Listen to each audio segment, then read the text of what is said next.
And there's a lot to talk about. Michael, what do you have on your agenda? There's a lot to talk about today, Gordon. You know, it's interesting. The show, our show was a little bit different. Before this, we talked more about fire stuff than we have in the past. Yes. But it's interesting. At the very end, Chris Keir mentioned that the tenants were paying $800 for the rooms in the house that the new building department for the county found. Yes. Our experience had been mostly five, a few less, but on average $550, $600. Now inflation has affected the illegal housing industry too. It's $800, and look at the numbers. Yeah, they make a lot of money. I mean, this is a very lucrative endeavor. It's cash. Illegal, but cash, and it's probably no taxes, no income taxes, no leases. Yeah. Yes, so you see how people say, how, the landlord at 48 or the family, apparently they have the LLCs all come back to one address. Yeah. They counted 40 of them, probably more. Yeah. So let's think about the income. If they're making $80,000, we're taking in $80,000 before expenses, all cash, and you own 40, say, buildings, and there was one guy who was bragging he owned 1,000 apartments since this is 10 years ago. You can see the kind of money we're talking about. Yeah. Especially if you don't have to pay taxes on it. This is not petty cash at all. They're not paying the utilities. They're paying the taxes, which would be taxed as a one-family house. Right. Taxes, one-family house, so all the other amenities. Getting free garbage pickup. Yeah. They're not paying for it, so it's a lucrative field. And the other thing about this particular property is that we reported it in 2018. And I was just listening to you and Chris talking about it, and he wanted to build another building behind the existing building. He wanted to move the driveway that's between his house and the next house over, which is 56, I think. As you look up at this window here, that was the bedroom where the fire started. It was extremely dangerous to have approximately 25 people living in a listed single-family house. There was 11 bedrooms in the house. But you had a teenager living on a mattress in a cutout knee wall over an attic space in the room that was on fire. The owner, Simca Carniel of Brooklyn, who was deeded the house for $700,000 from his real estate developer father last November, faces 11 violations, including using the building as a boarding house. And he wanted to build another one behind it, a two-story house behind it, moving the driveway. And it was denied. We got that denied. And one of the few things that we got Ramapo boards to deny. Well, you didn't have to take them to court. You could actually do it because the board members actually felt this was a bad fit for that neighborhood. Yes, and he was going to build right up to the edges of the property, too. So I spoke to supposedly one of the neighbors had filed complaints about this property since then. But when I talked to him, he said no. He just filed complaints about everything. He says, this is not the only house like this. Yeah. He said, I don't know if he's exaggerating. He says most of the houses, or many of the houses, and it results in all kinds of cars. And he says, if you rent a single room, or maybe two men in a single room, there's a lot of drinking and drugs and partying and fights and beer cans all over the place and garbage and cars on front lawns and out on the street at night. Snowplows can't get through. I don't know how much of that is true or exaggerated, but it affects the lifestyle. So people move away. When they complain to the town doesn't do anything. He said he complained to the police, he complained to the building department. And see, this is all with the landlords. If they were reputable landlords instead of slumlords, and people are drinking and storing trash and whatever, then those are the type of people you want to get rid of. You want to get rid of them and get reputable people there. There are, like we talked about on Williams Avenue, there are some homes on Williams Avenue that we know there are rentals, multiple families in them, but they're neat as a pin. They're neat as a pin. They don't have cars parked all over the way. There's no trash and stuff. We don't cite them. We don't report them. Coupon does not report them. We leave them alone. We look for the bad apples, and this is truly. Well, and with Williams Avenue, we took Supervisor Specht, Mona Montel, Ian Smith, the chief building inspector, and the chief fire inspector at the time. We took them on a tour around the county because they said after the state senate hearing, well, we drive the same roads you do. We just don't see this. We don't see these violations. I said either you're dumb, which you're not, you're blind, which you're not, or there are other reasons why you're not seeing it. Yeah. So they said, well, I don't know if we offered or they asked, and we took them on a tour. And the one on Forest Road was a disgrace. It's a gigantic campus there with no site plan approvals. Now they're building a big building and getting, I understand they're going for approvals now after they started construction. And that's when Mona made the $30 million.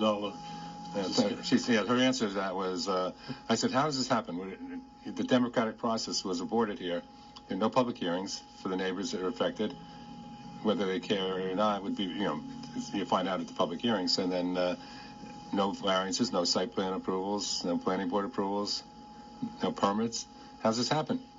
And she said, well, this man could write a check for $13 million today to make. I said, that's not it. What kind of answer is that? It's a non-answer to an important question, which is like Monty Supermarket. How did that continue to exist for 40 years illegally? Yes. Absolutely. And then open up legally a few days later. I understand that the individual whose house burned in West Hickory had something to do with getting Monty's into that place in a few days. Really?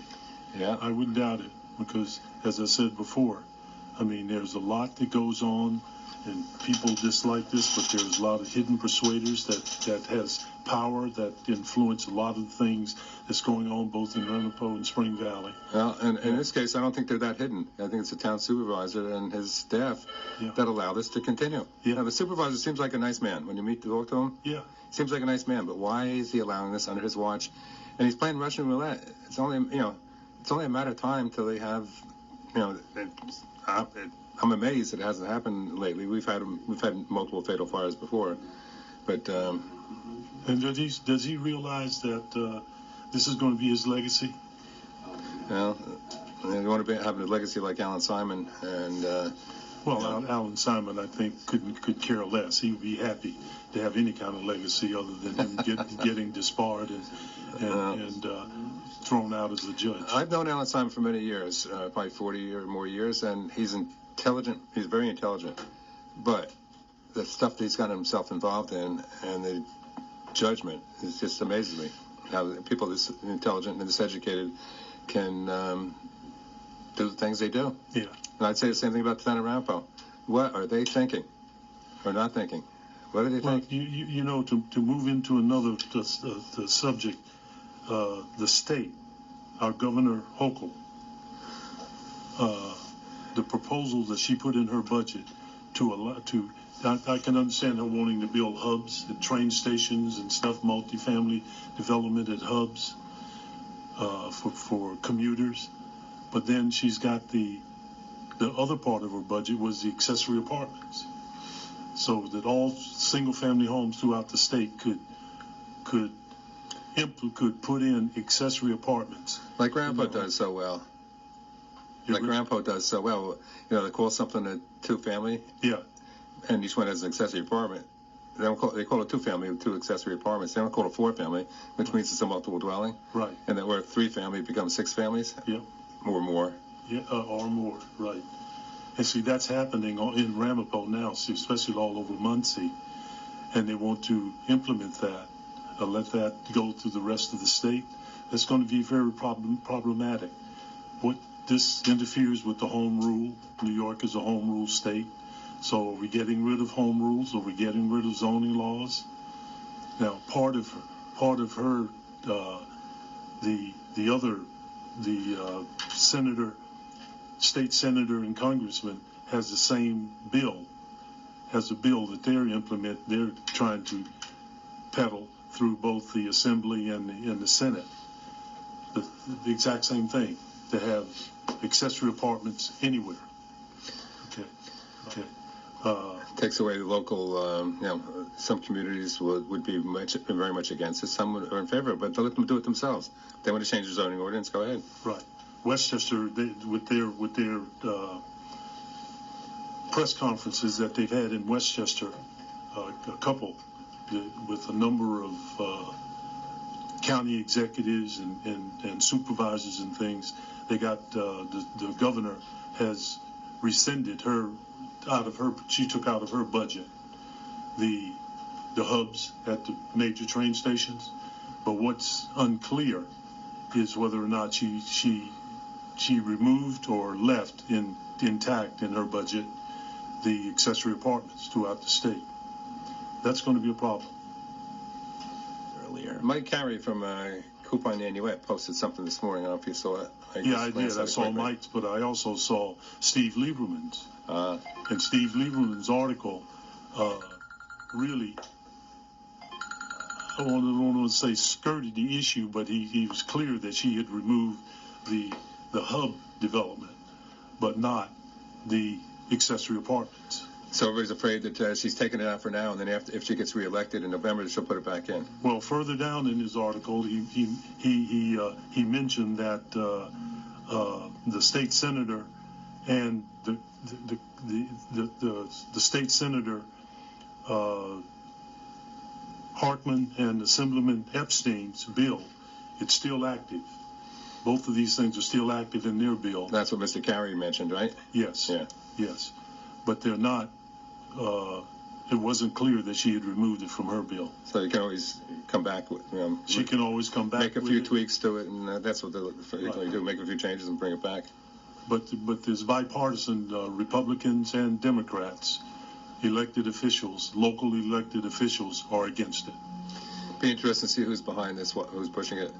Maybe in the city where you have all these similar to what we have here, people getting flooded out or burned out and living in illegal apartments and basements. Yeah, in the city. They're trying to meet the need for low-income housing, right? Which is always controversial. No one wants it. Everyone says they want it, but then when you put it there, yeah.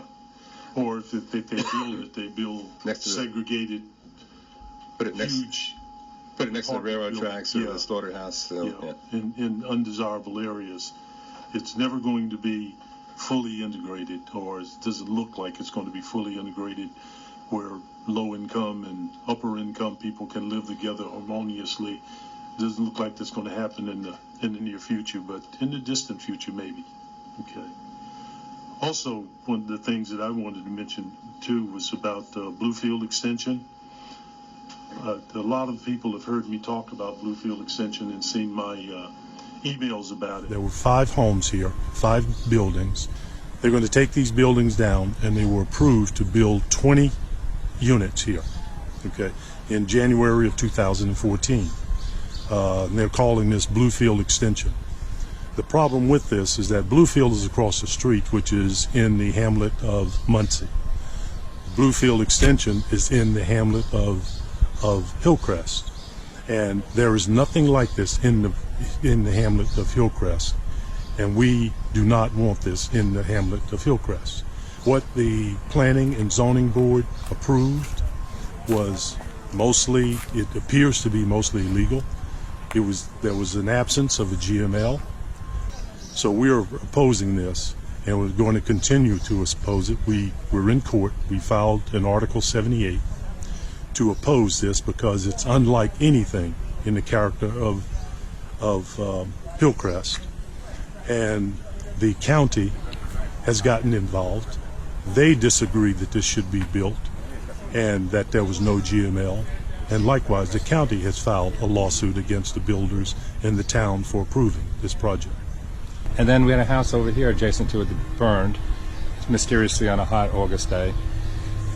And we started to get suspicious, put 3 and 3 together, and we hired a consultant to look at the history of this project, how it got approved, and they backed off. The other aspect of this thing about no minutes and of meetings, this is becoming a chronic thing in Rampo as well. Right. That That's what I would bring they up. basically will hold meetings. You can't find any record, transcript, minutes, agendas, anything, and they then approve things in these phantom meetings. It said if this is approved, it sets precedent. If they approve this, they'll have to give it to everybody else that applies. Well, last Thursday night. And for the listeners, that's a lawsuit. Bluefield is a proposal that the town of Rampo has been considering, trying to push through, and Coupon Hillcrest filed a lawsuit to stop this from being created. Yeah, we filed. Coupon was organized in the summer, May of 2015. This project initially was approved for Hillcrest. And what the project is on a 1 acre, which would normally allow 4 units, 4 homes, on a quarter of an acre each.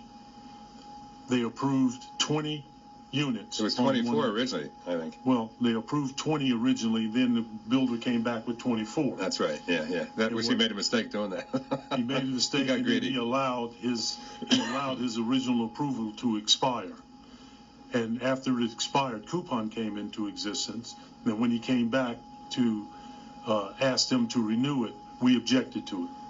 And so that's how we got involved in it. So residential area, like a working class neighborhood, would go from legally 4 units on an acre to 24. To 24, right. So think about the density, ladies and gentlemen, and the infrastructure. Right. The amount of sewage, garbage, traffic, human, walking. And it's interesting to hear the lawyers, then there's been a couple, talk about, well, this is consistent with the neighborhood. Well, anything is consistent with the neighborhood. What's in front of Bluefield and across the street on Union is Bluefield Lane, which is multifamily dwellings, and that is in Muncie, in the hamlet of Muncie.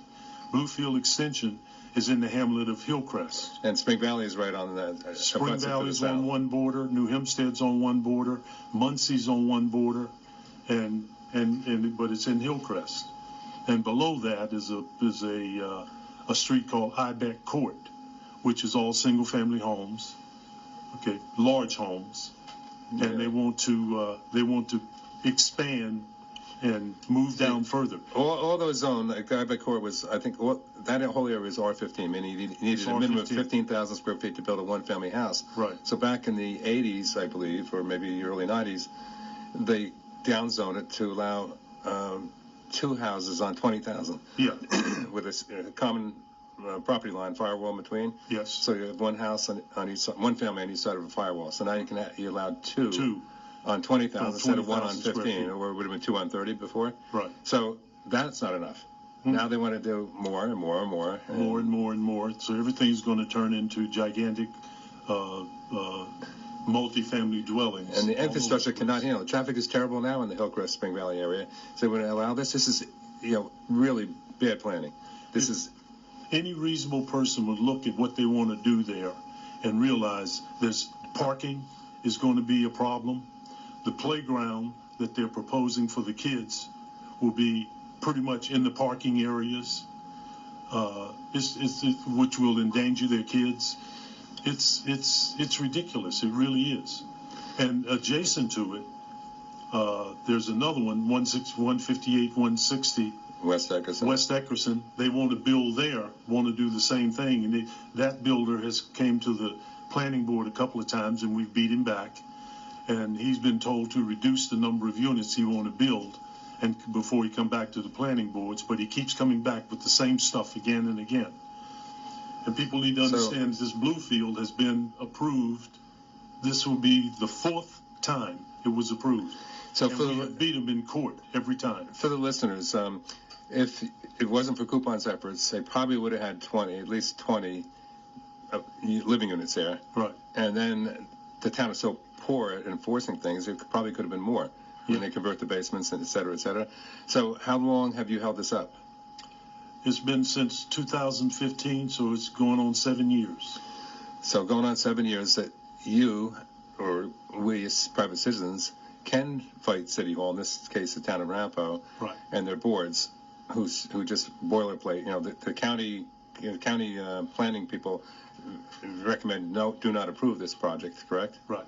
And they use the town planning and ZBA, they just override it. Right. So you can fight back. So if you want to fight back, people are frustrated and everything, get involved in Coupon.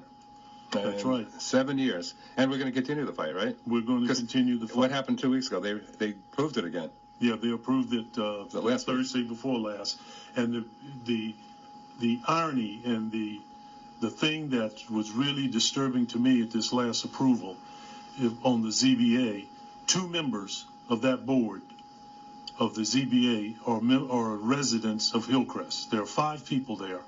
2 of them are residents of Hillcrest. Yeah, one of them is new. One of them is old. Has been on the board for years.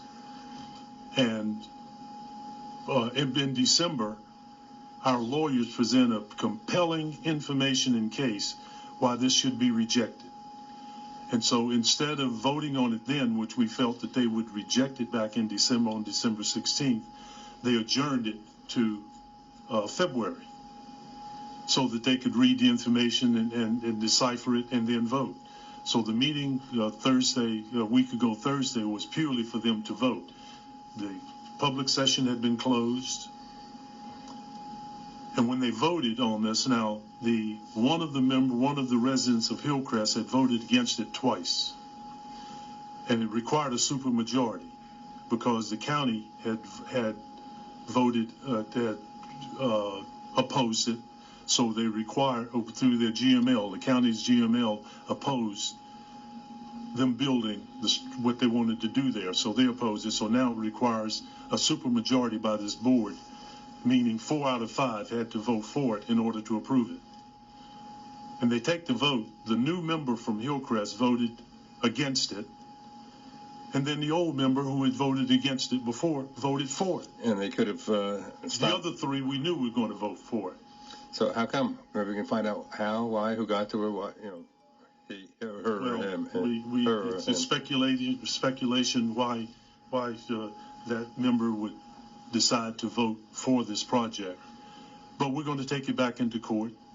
And what is happening every time, as soon as the courts see it, they issued and they respond to it, and the courts will not. They ask the court to throw it out. The courts will not throw it out, knowing that they got to go to trial. They simply put in another project. They enter in another project into the system in Ramapo, so it's got to be voted on again, and it takes it a year or so to get through it. So it's a travesty. It's a travesty. But if you want to fight back, get involved in the coupon. Like the town of Haverstraw has a coupon now, and they seem to be getting their act together. And there are numerous other battles that are taking place in the courts. The most recent would be the Village of New Hempstead. Coupon filed a lawsuit after they passed their, I call it master plan, but what are they calling it? Yeah, it's just their comprehensive plan. Comprehensive plan. Yeah. So, and what do we have? We only have 3 minutes left? 9. Oh, 9 minutes? Okay. Great.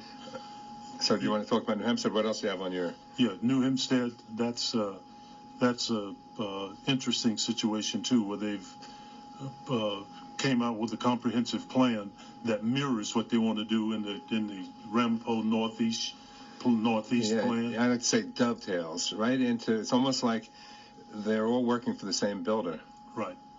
the same property owner, and it'll mesh. So you have from New Hempstead starts on Eckerson Road. West Eckerson Road goes all the way up to Pomona Road. That's a large piece of real estate. Yes, it is. And then if you tie that in with all the undeveloped property in the Northeast plan, you know how many people you're talking about? The Journal News numbers they covered a story on this. They were talking about 1,000 homes. Yeah. Not even close. Be far, far greater. Yeah. And businesses. A lot more. Businesses, big hotel. So the nice, the uncongested roads that you have in that area. Now, although, by the way, coming to the station this morning, Pomona Road, where the traffic lights are, we're backed up all the way up to almost to Conklin's Farm this morning. This is just an average day. Yeah. With still a lot of people working from home. So imagine they do all this development. It's going to be total chaos there, and that not even thinking about the infrastructure, how they're going to expand the infrastructure for the existing residents and for these new residents that they want to put in there. And let the builders pay for it? Why should the taxpayers pay for it to make the builders, wealthy?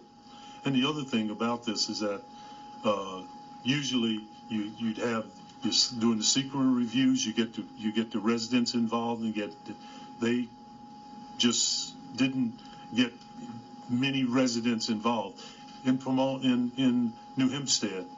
In order to receive any information from them, they have a distribution list, and you have to go to their office and sign up on this distribution list so that they can communicate with you. That's their method of communication. So how many people are going to do that? I live nearby. I live, in Wesley Hills, which abuts New Hempstead. I'm talking to some of the neighbors. Do you realize that piece of property behind you, these woods, all your privacy is going to be gone? They're changing the zoning on that to allow, whatever the case may be. Right. They went, what? I didn't know anything about it. So this is really, really, irresponsible by the village. And then just like Bluefield, And New Hampshire said, while we start digging into this stuff, we find things that apparently appear to us as non-law enforcement to be criminal. Right. There's criminal activities taking place behind the scenes that probably need to be reported to the DA. Yeah. And the interesting thing about this too is that all of the residents that we contacted, you have to get plaintiffs for these lawsuits. We got on this lawsuit, we have 10 plaintiffs, and we had to turn away plaintiffs. Everybody that we talked to wanted to be a plaintiff on this lawsuit. And that's the Village of New Hampstead residents who are angry, very angry. But in any case, the residents are angry.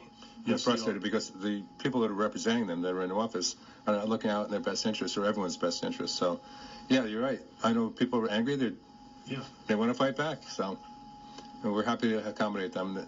This is a great way to fight back.